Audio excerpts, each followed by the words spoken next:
It's time for another season of The Blitz. Your Dallas Cowboys reporting already an offseason of changes here at the Star in Frisco. Mike Zimmer back in Dallas. NFL free agency starts in just over a week, and we take a trip to the NFL Scouting Combine in Indianapolis on The Blitz, starting now.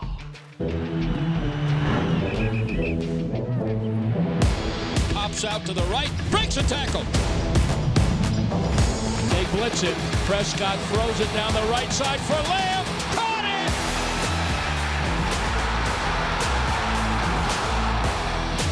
Back to throw, rush, sacked by Parsons.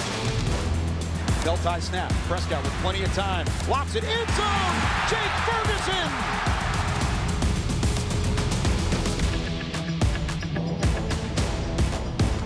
And here we are, another season of The Blitz. Bill Jones along with Kyle Youmans, and doesn't it go so quickly? 2023 in our rearview mirror. It is 2024.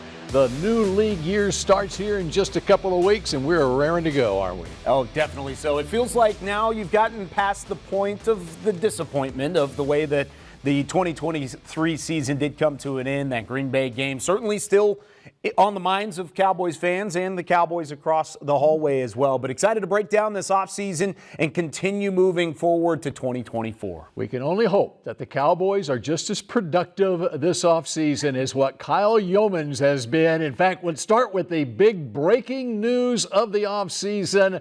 The Cowboys have a new set of triplets. Congratulations, Kyle. Thank you very much. Me and my wife, Lorena, welcoming in triplets on Friday, February 23rd. Goodness gracious, it's crazy how quickly, like you said, time flies.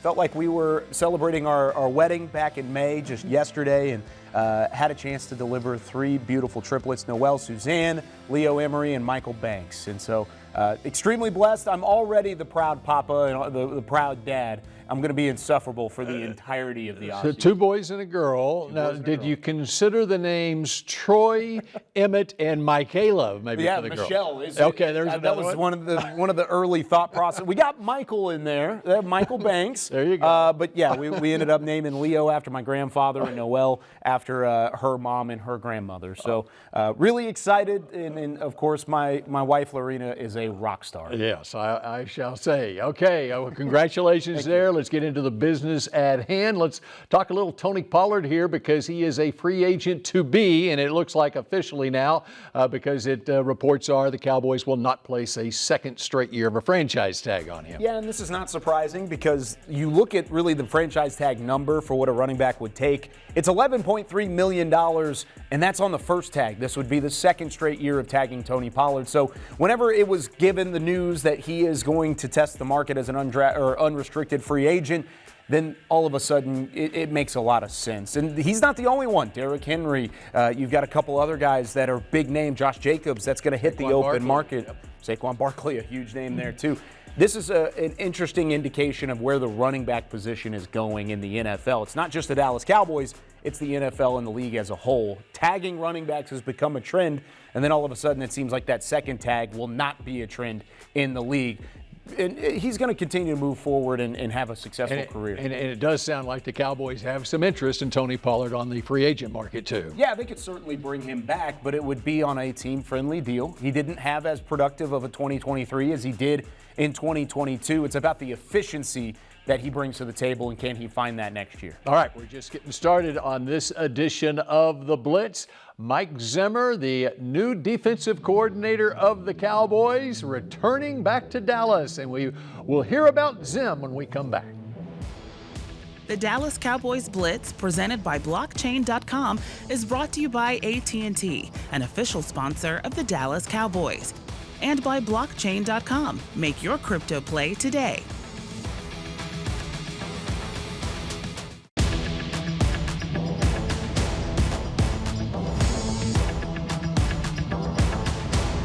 This segment is brought to you by AT&T, an official sponsor of the Dallas Cowboys. And welcome back to the Blitz. Bill Jones with Kyle Youmans here inside the Globe Life studios. Let's get into some of the changes that we've already seen around here at the Star in Frisco through the first month of this offseason on the coaching staff. As you all know, Dan Quinn, no longer the defensive coordinator here, as he is now the head coach of the Washington Commanders. Other defensive changes, Joe Witt Jr. joins him in Washington. Adam Dirty, the former defensive line coach here, now the DC with the Seattle Seahawks, and Sharif Floyd joins Quinn and Witt in Washington. Yeah, a lot of changes. I think the first one that you look at, Adam Dirty making the jump to defensive coordinator, certainly a big loss for the Cowboys. But then you bring in a new defensive coordinator yourself. Mike Zimmer brings in his own flavor, his own spice to his staff. Paul Guenther, known as that run-stuffing ability coach. He really likes to coach up the middle of your defense, which is going to benefit guys like Mozzie Smith and Damone Clark in the future. Jeff Zagonia as the defensive line coach and the Adam Dirty replacement, and then he hires Greg Ellis. Yes, that Greg Ellis as the defensive line assistant. The number one thing when it comes to the defensive coaching changes, when you look at the guys that are coming to Dallas, it's veteran ability, and you've got that also in your defensive coordinator with Mike Zimmer as he makes the return to Dallas. Here's Stephen Jones talking about the impact that he could have and the excitement of having Zim back in the building. Oh, it's outstanding. I mean, he was with us for 13 years. I think he brings an edge that'll be helpful here in terms of the way he coaches. Certainly we miss Dan. I mean, we obviously think the world of him as well. But Mike, brings a different way of going about it, which I think can be positive for us. But it's outstanding to have him in this building. Obviously, he brings a lot of tenure to the table in terms of what he's done in his career between, being a great play caller on defense, being a very successful head coach at Minnesota. We just think he was the right guy for the job, and it's great to have him. Veteran defensive coordinator in this league, and also, of course, he's most recently a head coach with the Vikings, replacing another. And Zimmer goes back to the Super Bowl days of the 90s for the Cowboys. Yeah, and you heard it from Stephen Jones there. It's a different approach than what Dan Quinn brought to the table. Certainly you're going to miss Dan Quinn and what he did in 21 through 23.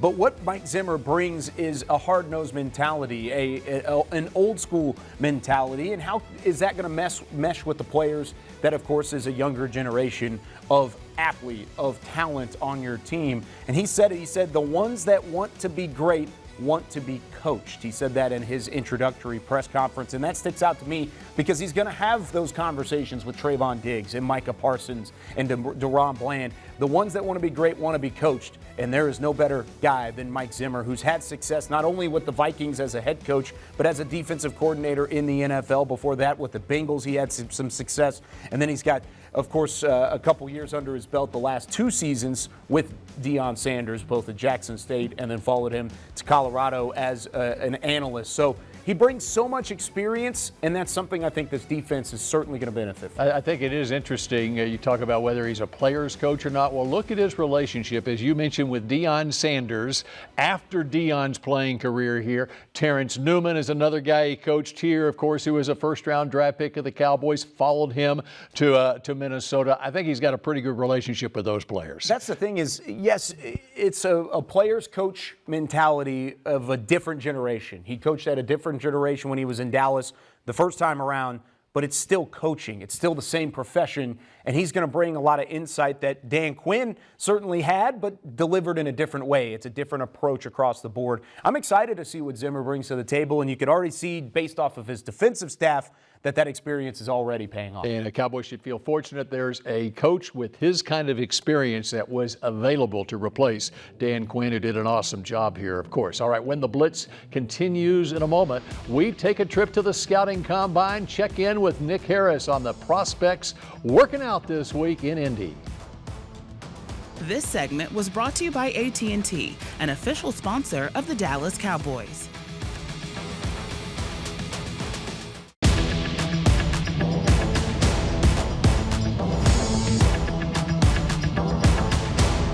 This segment is brought to you by Reliant, the official energy provider of the Dallas Cowboys. Have a seat. Come on, sit on down. What's your little stunt here? This is buzz, so the the field safeties go roll down to the field. So out of the fit didn't matter right here. Yeah, but we just kept the blitz, so it's still boundary. That was an exclusive look behind the scenes at the NFL Scouting Combine, as of course the Cowboys scouting staff has spent the last week there. Now Mike McCarthy and Mike Zimmer opted to stay back here at the Star in Frisco to work on some things as they get to know each other a little bit better. But Nick Harris made the trip to Indianapolis and he joins us now. And Nick, what can you tell us about the Cowboys' presence in Indy this week? Yeah, Bill, while Mike McCarthy is back in Dallas working with Mike Zimmer, trying to figure out what this defense will look like in 2024 and the various new defensive staff additions as well, the front office and scouting department personnel are here in Indianapolis trying to get a good feel of who these players are behind their jersey, getting the formal interviews, the informal interviews. It's a big part of this draft process to be able to dive into the brain of who these players are. It's a big week, and it's a lot of conversations that they have over the course of the week. Stephen Jones was here earlier in the week. Jerry Jones will be here throughout, but it's Will McClay in the scouting department. Their jobs are really in focus as you go towards in this week here at the Combine. Being able to meet with various guys, it definitely helps value these this draft process as well.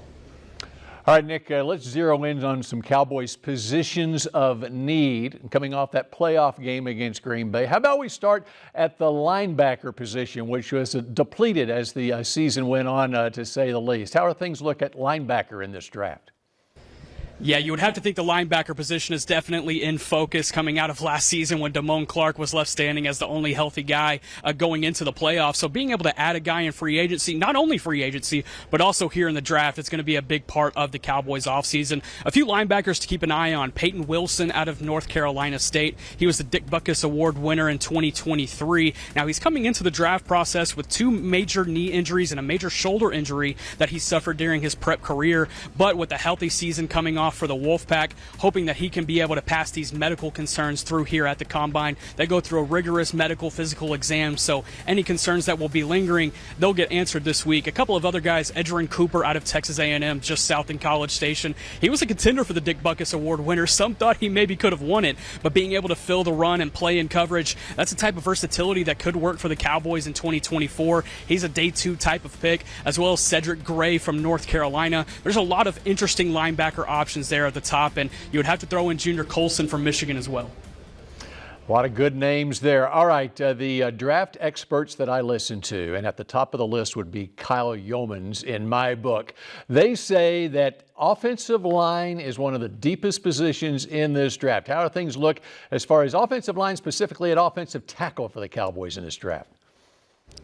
Yeah, Bill, this tackle class, it's exceptional. I mean, you could look at 9, 10, potentially even 11 tackles going in the first round of the NFL draft in April in Detroit. It's a wild value that these guys are being able to put into the tackle position going into the draft. I think a couple of guys that probably fit at 24, you look at Amarius Mims out of Georgia. That's a guy that maybe the Cowboys are hoping slipped to 24. Only had 9 games of starting experience at Georgia, but those 9 games, a really solid play, had a really solid outing against Ohio State in his sophomore year in the playoffs that has kind of vaulted his draft projection. Then you look at other guys that have more experience, like Jordan Morgan out of Arizona and Tyler Guyton out of Oklahoma. Now, if those guys aren't available at 24, I don't think it is a slam dunk that they take a tackle at 24. You could also look at corner, you could look at safety, you could look at edge. There's a linebacker, we talked about that a little bit earlier. There's a lot of options there at 24 for the Cowboys. And also trading back, that's definitely an option too. If they feel like their guy is not necessarily on the board and they can get him a few spots later, they could definitely use that extra day 2 or day 3 pick. Okay, now running back, probably not a first-round pick for the Cowboys, but there is a need there. We'll see what happens with Tony Pollard. We talk about Rico Dowdle also being a free agent. Now, you gave us an Aggie sort of earlier in the linebacker position. Longhorn was the top pick at running back in the top of the draft last year in Bijan Robinson. How do things look at running back this year? Yeah, I appeal to the Texas A&M fans, so I need to appeal to the Texas fans as well. Jonathan Brooks out of the Longhorns down in Austin. While he did tear his ACL late in the season against TCU, his recovery is expected to be on track and was reported earlier this week that he will be on track to participate in training camp with any team that does draft him. So that's definitely one you want to look at. Over 6 foot tall, 210 pounds. He brings a physical skill set, but he has an athletic skill set as well that he's been able to learn from Bijan Robinson in his time at Texas, and running backs coach Tashard Choice that Cowboys fans are pretty familiar with down in Austin. But some other running back options that I think are definitely just as much in play. You look at Trey Benson out of Florida State, Bucky Irving out of Oregon. Both of those guys, again, some bruisers that also have some receiving knacks to their game as well. But then Braylon Allen, nearly 3,500 yards of production at Wisconsin during his 3 seasons there with the Badgers. He brings this huge 6'2", 230-pound frame that would be huge for the Cowboys to be able to use in third down situations or short yardage situations. It was definitely something they needed last year. If they feel like they need to complement a guy with a smaller back, I think Braylon Allen could be a fun choice as well. All right, Nick Harris in Indianapolis at the Scouting Combine. Some great insight there. And how about Tashard Choice? He is producing running backs every year now at the University of Texas, a prime player in the Big Green NFL Draft Scouting book some 15 years ago now. Hard to believe. All right, when we come back here on the Blitz, we go to DISD and some flag football going on. This segment was brought to you by Reliant, the official energy provider of the Dallas Cowboys.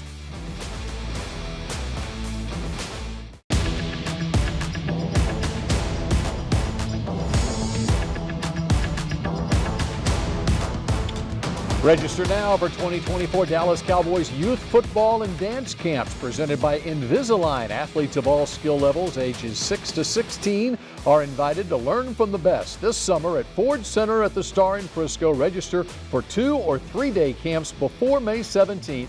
To save $25, visit DallasCowboys.com/camps. And welcome back to the Blitz, your Dallas Cowboys report. Bill Jones with Kyle Youmans. Let's check in now. Nicole Hutchinson with a great initiative in the Dallas Independent School District. Football and fun. Those are 2 words Dallas ISD Elementary School students love to hear and will get used to being a part of for another school year. The Dallas Cowboys are partnering with the Texas Lottery to continue showing their commitment to growing the game of flag football. The Cowboys have pledged $45,000 to all 141 Dallas ISD elementary schools to provide NFL flag in-school program kits, helping making an impact on 77,000 more students. The kits include footballs, flag belts, participation certificates, nutrition tips, flag football curriculum, and more. The Cowboys helping fulfill this mission throughout the NFL has helped more than 16 million students get active since 2014. And for a taste of the experience, hundreds took over Gill Elementary February 23rd for a day of drills and competition while learning new skills. And next school year, students will continue the fun, all while having success that's not measured in yards, but lessons learned from the game. Great job, Nicole Hutchinson there. And, you know, flag football and starting at a very young age at DISD, you're seeing it all over the place now. No doubt. And the Cowboys have done a great job of continuing that initiative, not only in the community, but across the state of Texas as well, because I feel like every time we go to AT&T Stadium and we're around the Dallas Cowboys, there's some level of influence on flag football and the youth in the community. It really is a cool thing to see. It's a growing sport here in Texas and beyond. All right, we wrap up the Blitz in just a moment. Some key dates to keep in mind going forward when we come back.